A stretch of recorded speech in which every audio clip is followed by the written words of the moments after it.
Well, we were going to talk about books.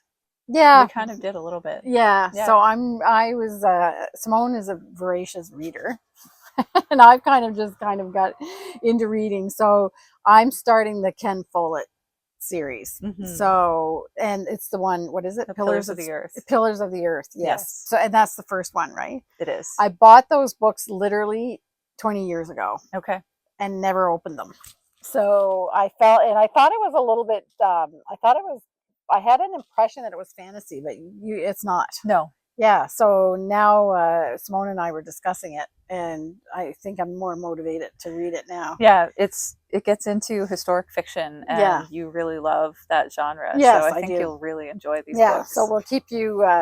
We don't really do book reviews on this podcast, but we'll keep you up to date because lately I've been reading quite a lot. Yeah. So I've decided that I don't turn on my phone past a certain time in the Mm-hmm. evening, so that now I'm reading, Yeah. which I feel is a smart thing to do.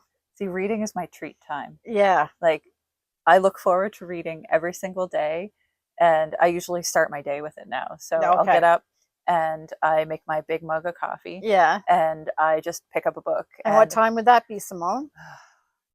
5, 5. Okay. maybe 4:30, sometimes 4. Depends on the day. Okay.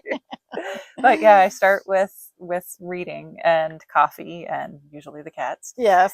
And I have 3 books Right. going at any given Oh, time. do you? Oh, Yeah. see, I don't have the bandwidth to keep 3 books straight. Although I do, I am, people that have watched the podcast for a long time know that I'm really interested in history, and Mm-hmm.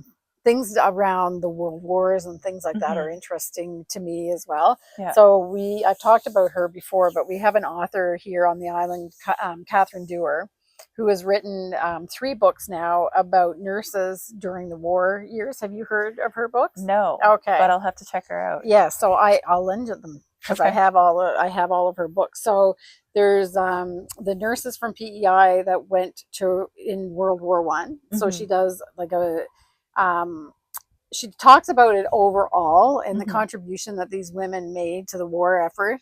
And but then she does kind of a little bit more of a biography on certain women that she had more material for. So she Right. did that from um, God, I can't even remember the name of it.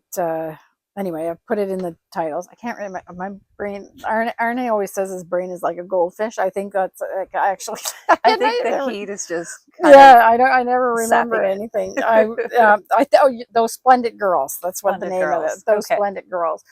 So that's the first one, and then one of the most famous nurses of that era from PEI was a woman called Georgina Pope, and she rose through the ranks of nursing in the forces. Mm-hmm. So she wrote a book specifically about her. She had a very long and distinguished career. Mm-hmm.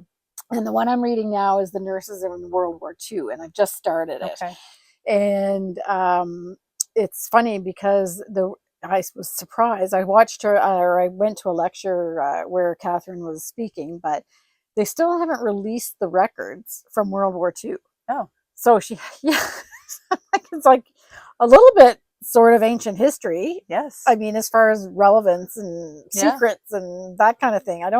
So she had to do the research without having the benefit of the military records or anything, like where these women went and whatever. But it's really, really eye-opening to see the everybody knows about, especially the women in England and the munitions factories and stuff like that, but they served overseas as nurses, and the hardships that they had, like they had to build the hospitals and tent and worked in tents, and not so much in World War II, but in World War One they were bombed as well and lost their lives, or the hospital boats or ships that they were on got torpedoed and they were lost at sea. So the contribution of women, and they fought really hard for recognition, and so they had a rank of an officer's rank, actually, so they fought for that and they got that. So there's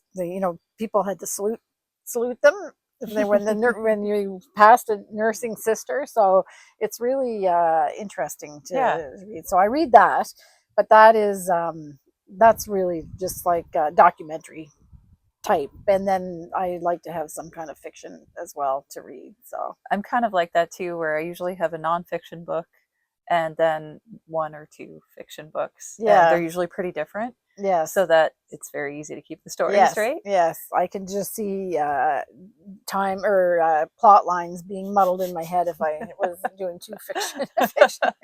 Should think of some funny mashups that would make. I don't know. Anyway,